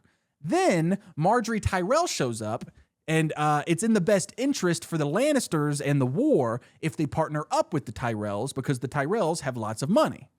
So they're going to be stuck in this tight spot where they're like, okay, well, we want Joffrey to marry Marjorie, but Sansa's pregnant. How are they going to figure this out? Well, something will happen, and it'll be revealed that Sansa is not actually pregnant. That will cause Joffrey and the queen to make it seem like Sansa did something that makes her a traitor, just like how they did that to Ned, her father, and then they will publicly execute Sansa. This will cause the war between the Starks and the Lannisters to stay super heated, even though that the amount of families vying for the throne have dwindled down. I truthfully feel like the core of this story has always been and will continue to be Starks versus Lannisters. The Lannisters pushed Bran off of a tower. The Starks took Jaime Lannister prisoner. The Lannisters killed Ned Stark and took Sansa prisoner. The Starks have beaten the Lannisters in every battle so far, so on and so forth. I think the other stuff like Stannis Baratheon and the Greyjoys and all of the other people making a play for the throne, I think that's all extra. I think this story is about Starks versus Lannisters, which leads me to who I am locking in for who I think ends up on the throne. They keep putting more and more emphasis on the fact that Robb Stark does not want the Iron Throne. Very similar, I've noticed, to his father, Ned Stark, who did not want the Iron Throne. And I think that we talked about this a lot in the last video, about how the person who is going to become the best king is the one who doesn't even want the throne in the first place. I'm starting to think, because they have brought it up over and over and over and over and over again, Robb doesn't want the throne. Robb doesn't want the throne. Robb doesn't want the throne. What if they're saying that because Robb is going to end up on the throne, right? He would clearly be the best one for it. He would be the best qualified. He would be the most merciful and empathetic. But if it's not Robb, then maybe Robb does team up with Gendry and his sister Arya, and he helps Gendry get the throne. I do feel very strongly about that one as well. I also can see how Dany, once she has her dragons full grown, but then again, they were stolen in this one. So it's like what if Dany is not the one in control of the dragons after this season? Like, what if they've been stolen from her? What if she dies and now there's just dragons out there? Actually, this could be interesting. Hear me out. We've been talking a lot about Bran Stark being a werewolf, which I still really love that. But there's more than just wolves, right? He's been having dreams about like a bird with 3 eyes and other animals. And then like the dream of like the ocean invading right before the Greyjoys showed up. What if he has a connection to all animals, including dragons? What is it that they called it? Children of the forest or whatever? What if Bran is actually the only person other than Daenerys who can control the 3 dragons? Dany dies. The dragons are on their own journey of being sold and terrorizing people and killing people probably. Then they somehow get let loose in the north, where Bran finds them, uses the dragons to defeat the White Walkers and protect the north. This could all be debunked really immediately if it's revealed that Theon actually did kill Bran and Rickon. But what did Theon do with the bodies? He burned them. And what if Bran is a lot like Dany Targaryen and cannot be harmed by fire? I think I'm cooking, brother. And when I say I'm cooking, I don't mean like Theon cooking those kids. If my 2 major theories here are correct, then this is kind of how I see the whole show ending. Robb takes the Iron Throne, even though he does not want to, and he becomes king. His hand of the king is Tyrion Lannister, who will help him be the best king that Westeros has ever seen. Now, in this theory, Tyrion is the one who kills Joffrey and essentially wins the war for Robb, just like how his brother Jaime killed the last Targaryen king and essentially took the throne for King Robert and Ned Stark.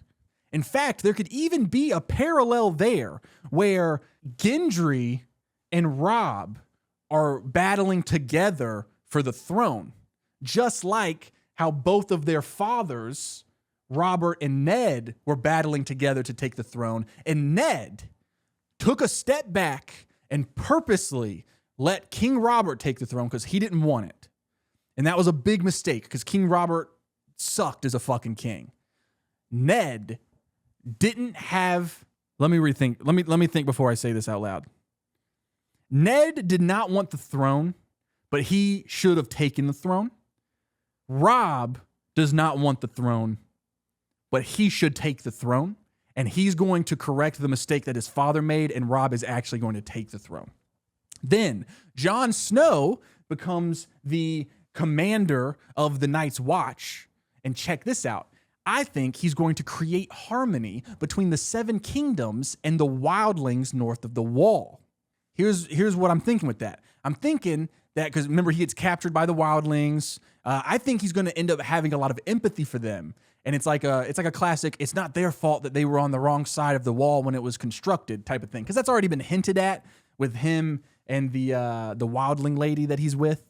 Then Bran will be Lord of Winterfell, which he currently is because Robb is off fighting the war.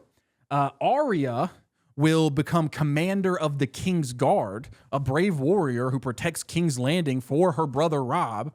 Sansa, probably dead in this theory, along with most of the Lannisters other than Tyrion. And that's how I think the show is going to end, with almost every character we know dead, except for the Stark children, who will rule the Seven Kingdoms. Listen, guys, the Starks are clearly the main characters of this show. I just feel like that's how it's going to end. I'm locking in Robb Stark for who I think ends up on the Iron Throne. We're back. We're back to Robbie, to Bobby. We're back to Bobby. Why did that sound like Trump? Hey, back to Bobby. Bobby Stark. And then I'm going to lock in that Jaime Lannister is the next character to die. Because I think that's going to kick off that theory I had about if Jaime dies, they're going to want to kill Sansa. And Sansa's going to pretend to be pregnant and all that stuff. I do feel good about all of that. So, this season is flying by. I'm having so much fun.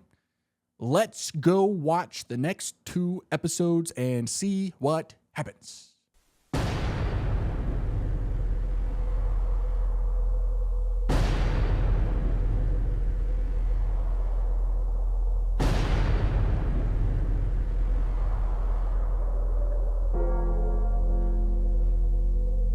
I've always hated the bells. They ring for horror. Are you afraid, my lion? Stannis may take the throne, but he will not take us alive. Prepare to land. Those are brave men knocking at our door. Let's go kill them! This show rules, dude. I just watched episodes 8 and 9. I don't even know where to begin. I mean, all of episode 9 is the giant battle where Stannis is invading King's Landing, right? What an episode of TV. Well, before we even get ahead of it, we're getting ahead of ourselves. Let's start with who I thought was going to die next. I locked in Jaime Lannister because all of Robb Stark's men wanted him dead. Well, I was kind of right. They did want him dead. They definitely would have killed him. But Lady Cat let him free. Like, she just lets him go, bro. Sends her new loyal knight, Brienne, to go with him. This pisses off all of Robb's men. He has to arrest his own mother for betraying him. Now, obviously, he doesn't have her in like a cage or anything. She's just under constant watch, but she did let Jaime go in an effort to save her daughters. Sansa, of course, is pretty much a prisoner in King's Landing. I won't even say pretty much. She is a prisoner in King's Landing, having to deal with Joffrey's nonsense. And they, the Starks, they don't know that Arya has escaped. So they think that the Lannisters have Arya too. Well, actually, technically, the Lannisters do have Arya in a roundabout way. They just don't realize it because Arya is at Harrenhal, which is where Tywin Lannister has like set up home base during the war. I don't think it's super important for what we're trying to do here, but we do get some lore about the place Harrenhal, and it's dragon related. So maybe we'll talk about it for a second. Apparently, it was built to be like the perfect castle. And this castle could withstand any attack. But then dragons showed up and burnt that bitch to the ground. So that's where the Targaryen began their reign of Westeros, I believe. It's pretty cool stuff. I do really enjoyed the world building of this show, and I would probably really enjoy the books too. I think, the author George R.R. Martin famously hasn't finished the last book. So I don't know if I really want to start something if there's not an ending, but regardless, I think I would really like the books. I might have to read them. Arya is Tywin's cupbearer at Harrenhal. She overhears him planning to sneak attack her brother Robb in the middle of the night. So Arya runs to find the assassin dude who kills people for her. We also find out his name. His name is Jaqen Hagar. Jaqen. She's trying to find him because she has one name left to give him, and he'll kill whoever's name she gives him. So she's going to give him Tywin's name, which I predicted, right? But what I didn't see coming is that Jaqen goes, yeah, it's going to take some time. Like, it'll take days or weeks. I can't just do it immediately. And Arya's like, all right, well, then I'll give you a different name, Jaqen Hagar. And he's like, well, no, that's my name. She's like, yeah, so get to it. I gave you the name. And he's like, what? No. And then she's like, okay, well, if you can help me and my friends escape tonight, I'll take it back. She really is so smart, dude, because now she's blackmailing this dude into helping her and Gendry and her friend Hot Pie escape, which he does help them do. I'm really enjoying the duo of Arya and Gendry traveling across Westeros, both being hunted by the crown. I am hopeful that it ends with the two of them becoming a major part of winning the war for the Starks. So yeah, let's talk about Theon now and his whole deal. We do find out that Bran and Rickon are still alive, just like how we thought. It was the orphan boys that Theon had killed and burned. But just like how we brought up in the last section, stupid strategy on Theon's part. I really don't understand what he thought was going to happen. Like, his sister shows up, and his sister also tells him that he's being a fucking idiot. She's like, everyone in the North wants your head on a stick now. Why would you kill those boys? And he's still pretending he killed the boys, right? And to make things even funnier, Theon's dad doesn't even want Winterfell. His sister is like, why did you take the castle? Dad does not want the castle. So now Theon is going to have to deal with the 200 men that are being sent to take back Winterfell. Theon doesn't have enough men from either his father or his sister to defend it properly. I can't wait to see Theon dragged back to Robb, where Robb is going to beat his ass. I might lock in Theon for who I think dies next, but I actually think I have a chance to get a pretty easy prediction for this one. I think I can finally get one of these death predictions correct, and this is how. Jon Snow is out in the wilderness north of the Wall with his prisoner, the wildling Ygritte. But she gets away, gets Jon Snow captured by the wildlings. Remember? Good. Turns out that the other wildlings also captured Jon Snow's little group of rangers, including the leader of those rangers. His name is Halfhand. So the wildlings are taking Jon Snow and Halfhand to Mance Rayder, the king of the wildlings. And on the journey, we get a conversation between Jon and Halfhand. And Halfhand is like, dude, if we're going to be able to stop them from attacking the wall and invading the realm, we need one of us on the inside. You've got to make them trust you. And Jon is like, how am I going to do that? And Halfhand says, if you do what must be done. Then he starts yelling at Jon Snow, calling him a traitor, pushes him down the hill, kind of attacking him, roughing him up.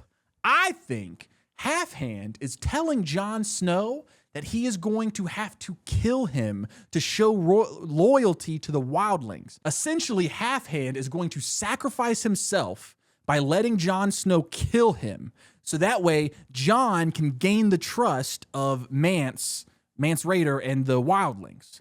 I'm feeling so good about this theory, dude. I mean, what else could that possibly be setting up? It just has to be the case. And since all of episode 9 was the big battle at King's Landing, then there's only one episode left in the season, which means that the payoff has to happen there, right? So I'm officially locking in that Halfhand will be the next person to die. Ha! I don't have him on the wall, so we're just going to put it down here. So now we got to talk about this battle at King's Landing, dude. It was sick. Basically, Joffrey, he's cosplaying soldier. He's actually a coward, as we already knew. But luckily, Tyrion has been working day and night, working on a strategy to try to defend King's Landing from Stannis Baratheon.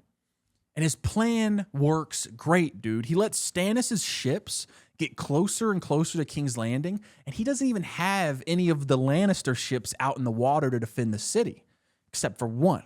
He has one lone ship making its way towards the entire fleet of Stannis' ships.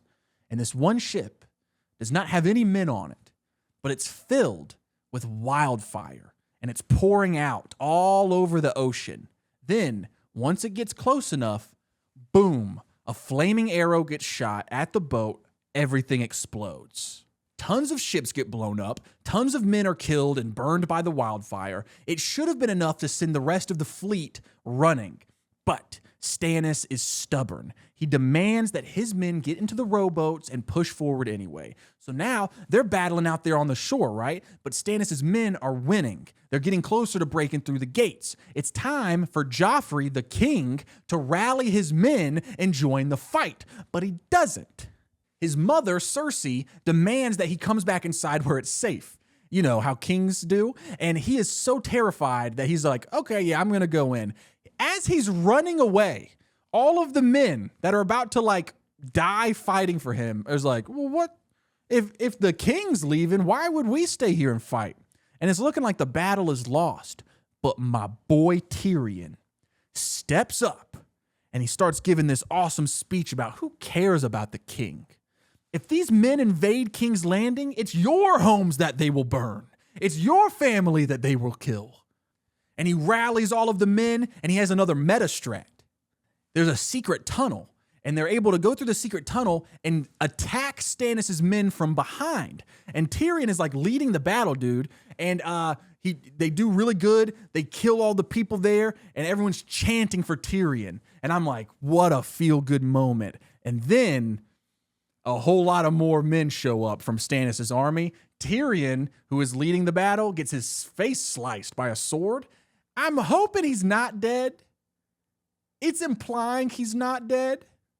It didn't look like that deep of a cut, but I guess there's a world where he's dead. I'm not gonna believe it. I'm not gonna live in that world.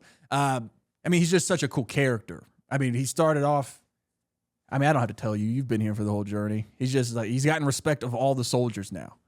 I could cry. I could get emotional. He earned the respect of all the soldiers. But yeah, Stannis has too many men. It's looking like they're going to win the battle. There's just too many of them. And then Tywin Lannister shows up with Loras Tyrell and the whole Tyrell army. Remember how we talked about how Littlefinger was talking to Tywin about teaming up with the Tyrell family? Well, that does happen. And they show up just in time to defeat Stannis Baratheon and his army. They showed up just in time, too, because Cersei, the queen, was about to kill her youngest son with poison. So that way he would die peacefully instead of being, attacked by the men banging at the door. It's pretty gnarly stuff. It's becoming very clear to me that Cersei's character is a lot more complex than it was in season 1. We're seeing that Cersei was actually a lot like Arya as a child. She wanted to be a warrior, not some lady who was sold off to a man and forced to be a queen. But because she was queen, she was beaten and battered by the life of a queen. And she's kind of forced to become the monster that she is in order to protect herself and her children, who she clearly loves more than anything. Like, it's clear that she is willing to destroy the kingdom and let the peasants starve if it means keeping her children safe. Even Joffrey, who she knows is also a nightmare. Like, at one point, she even says, maybe Joffrey is the punishment for the sins that I've committed. But then, like, because she's talking this to Tyrion, and Tyrion's like, dude, it's probably just because of the incest. And they talk about, like, the Targaryens, how they only married their own family for so long that every time a Targaryen was born, it was like a coin flip on if they were going to go crazy or not. I do have a lot of sympathy for Cersei. In fact, let's do a little segment called Chase's Favorite Characters So Far. Gotta start with Tyrion. That dude rules. Then I really like Osha, who is the wildling who is taking care of Bran and Rickon. I really like Shay. That is Tyrion's girlfriend. Her right here. She has become the only person that Sansa is able to trust in King's Landing, which just, I really like that relationship and bond. I really like the Knight of Flowers, Loras Tyrell, mostly just because he's really cool. Arya is up there for my favorite character. Same with Jon Snow and his buddy Sam. I think Cersei and Jaime Lannister are both very fun characters, even though they are supposed to be the bad guys. Tyrion's buddy Bronn, where is he? He's a sick character. He doesn't really do too much, but he's cool. This video is not a video essay where I get to, talk about the motivations of the characters and how even the bad guys in the show are complex and have very solid reasons for most of their actions. Or I could go on and on about how the good guys are not clear-cut good guys either, and how if they were in the same position as a lot of the bad guys, they would do the same thing. I could go on and on about how King Robert is actually one of the biggest villains in the show so far, yada, yada, yada. I really love the show and how great the writing is, and I am appreciating it, but That's all probably been talked about a million times on YouTube. I'm here to try and solve the mystery of who ends up on the throne and try to predict who dies next. But I did want to take a second to let you know that, like, yes, I understand there's deeper themes. I understand that when I call, Cersei a bad guy, that it's more complex than that. But I am kind of stripping everything down to its simplest form in story structure to try and predict the ending of the story. So just a little bit of insight from me there. So who am I locking in for who I think ends up on the throne? Stannis, officially defeated. That takes out another major player in the game. We're just left with the Starks and the Lannisters, who are now supported by the Tyrell family. And then there's the Greyjoys, who are still up to no good, but they don't seem to be making a play for the Iron Throne. We have Dany, who's across the Narrow Sea trying to find her dragons. Then we have Gendry and Arya, who are, together, hopefully going to make their way to being a part of this war. I'm going to be real here, guys. I feel like with the elimination of both Renly and Stannis Baratheon, the war has gotten a lot more simple. It's basically just Starks versus Lannisters. I think my theory from last section about how things are going to end, I think it's a pretty sound theory. With Robb Stark on the Iron Throne, even though he doesn't want it, there's the possibility that Robb wins the war and puts Gendry on the throne, who is the true heir of King Robert. Truthfully, I'm struggling to decide between locking in Robb or locking in Gendry, but I'm just going to stick with Robb, I think. We're about to watch episode 10. So this is the final episode of the season. It's either going to change everything for us, or it's going to keep us pointed in the direction that we're already going.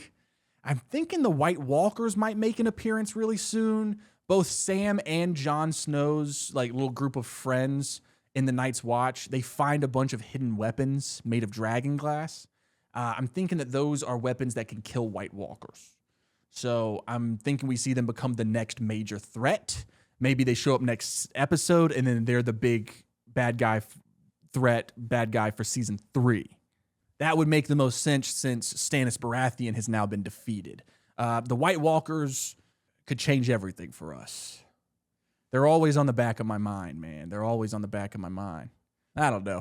Let's go watch season 2, episode 10. I, Joffrey of the House Baratheon, do hereby proclaim Tywin Lannister, the savior of the city. The dangerous man. But everyone has their weaknesses. Look around you. We're all liars here. And every one of us better than you. Must make you proud to serve the Starks. I don't serve the Starks. Episode 10. The season 2 finale. And I got one right. I finally got a death prediction right. I predicted that Jon Snow has to kill Halfhand in order to gain the Wildlings' trust, and he does. I did it, bro. Was this an easy layup? Sure, but will I take it? Absolutely. Since I'm fairly certain that we do not find out who ends up on the Iron Throne until the end of the show, the only way to really feel like I'm winning or doing a good job is by getting the whole death predictions right. So this feels incredible. It's a pretty interesting season finale too. It definitely has set some stuff up for next season that's going to be crazy. At the end of this episode, we see hundreds of White Walkers and they look right at our buddy Sam, who was left behind by some of the other Night's Watchmen. Looks like my prediction from last section that the White Walkers are going to be the major hurdle, major villain of season 3 is going to be true. Because, dude, they look right at Sam and then just keep walking. And that has my brain really churning about what could that mean? I'm thinking because we have seen Sam have a bit of a fascination with the First Men this season. The First Men are the people who, first came to Westeros. But I'm thinking okay, is Sam a descendant of them?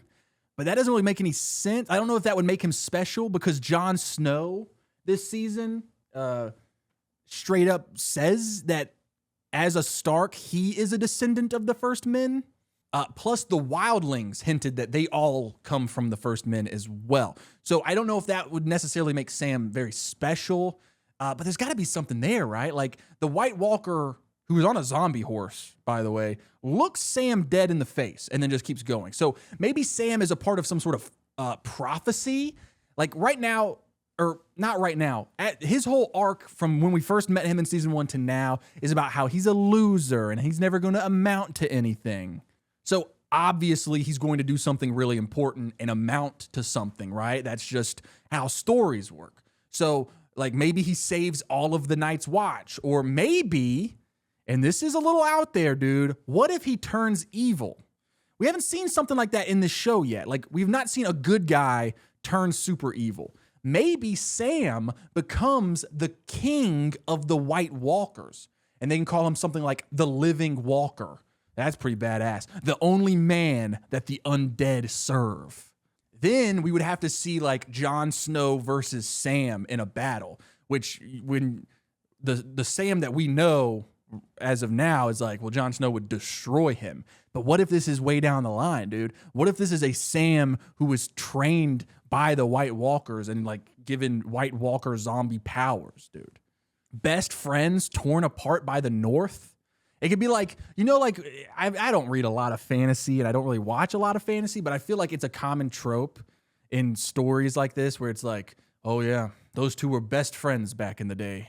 And then something happened and now they're bitter enemies. What if this is the origin story of these two becoming bitter enemies? Jon Snow and Sam. That'd be pretty sick. What else? Ooh, we called another plot point, by the way. Marjorie Tyrell is in King's Landing and she wants to marry Joffrey and become queen. And at first, Joffrey is like, well, you're hot as hell, lady, but I'm already promised to Sansa. And then Cersei, his mom, and the Grand Maester dude, he's sketchy.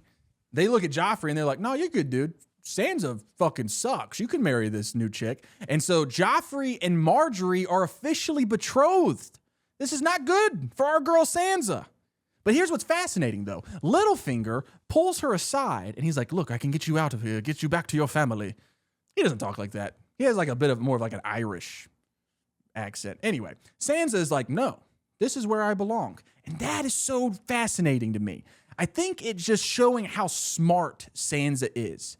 Because all season long, one of my favorite things about Sansa is we've been seeing how smart she is by, she uses the proper thing to say.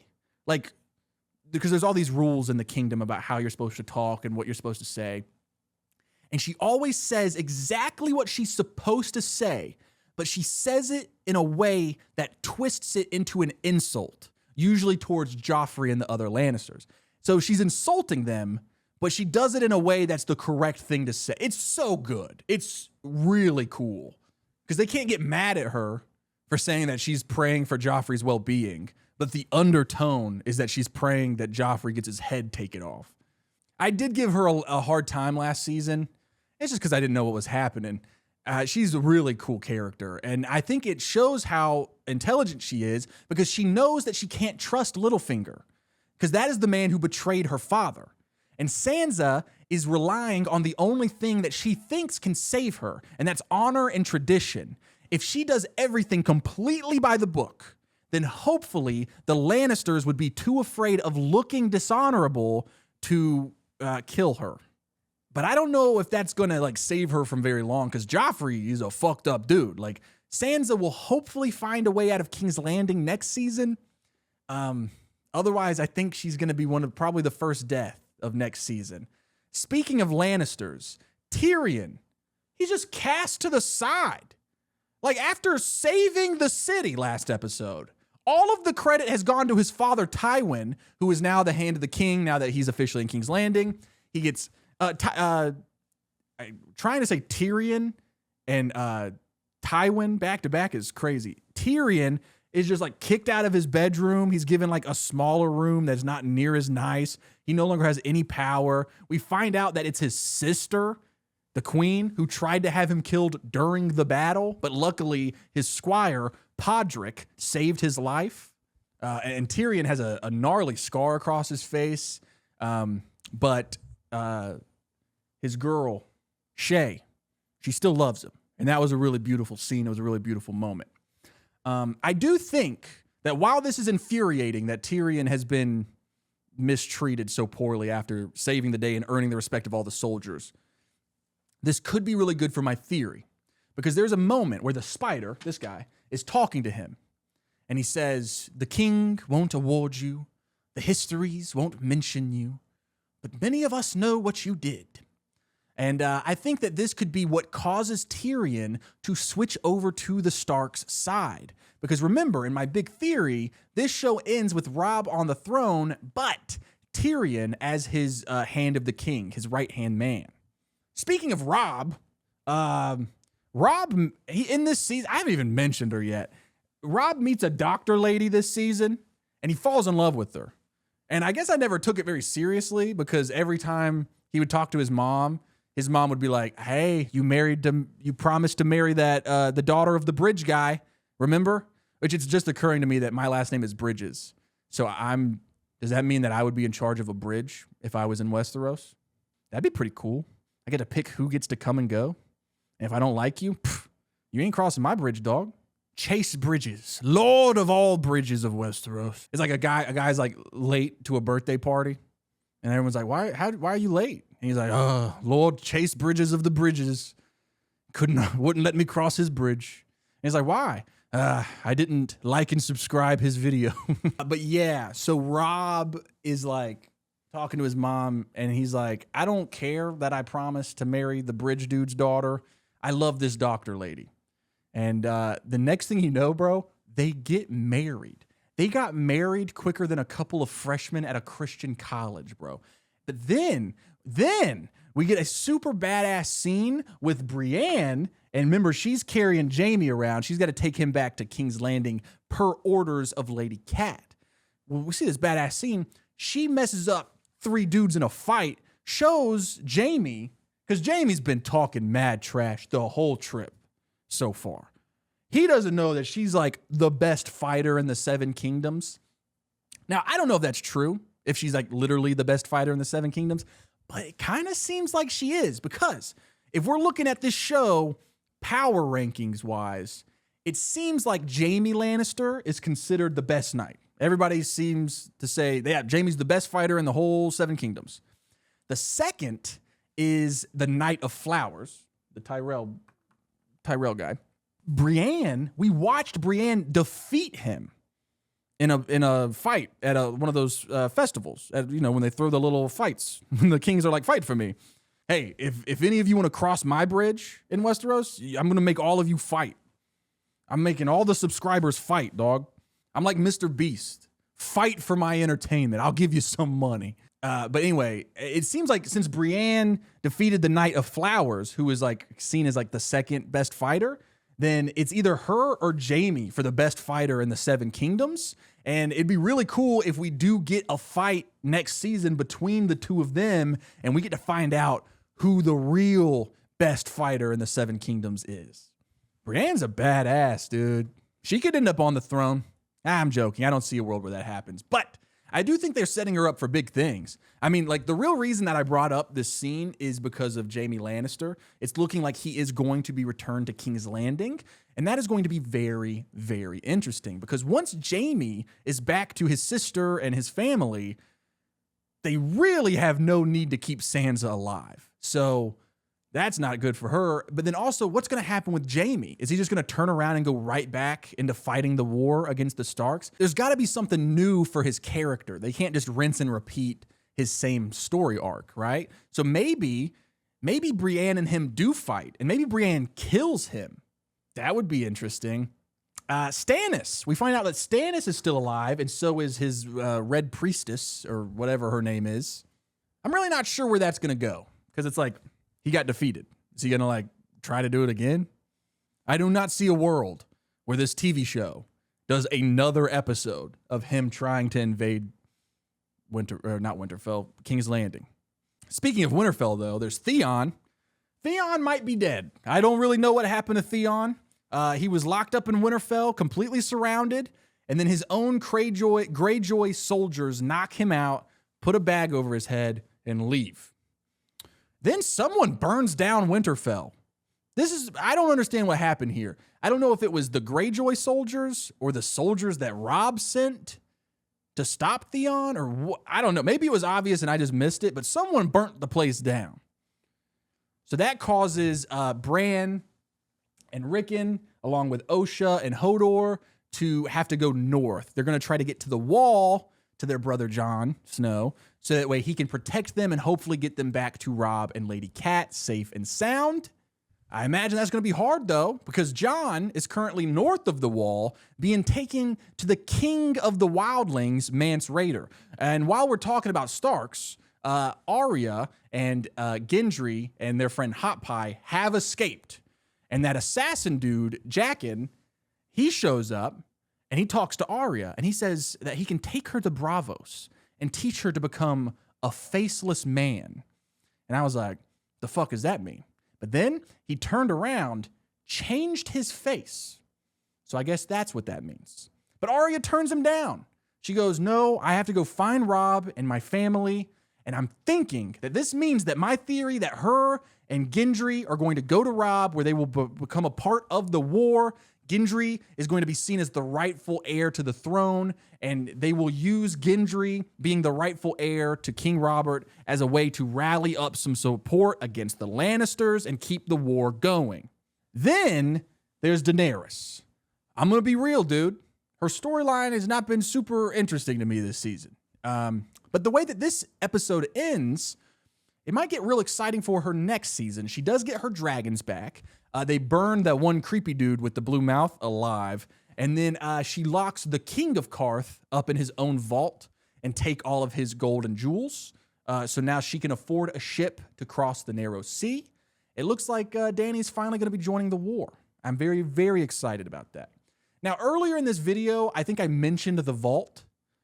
I just kind of misunderstood that whole situation, so disregard that. Basically, the king of Qarth, this dude, he had a vault where he kept all of his riches. And that's why he was like, yeah, I keep trying to get people to break in, and they can't break in. He was bragging that it's the best vault ever. Turns out it was empty, though. He was lying. He's a big liar. Honestly, guys, Dany's entire story this season can be summed up in 2 words. She was lost in desert, but now she found money. Must see TV. I think that's pretty much everything, guys. I am going to keep locking in my theory that Robb is the one who ends up on the throne with the help of Tyrion. I think that Bran is going to end up the Lord of Winterfell, and he might be a werewolf.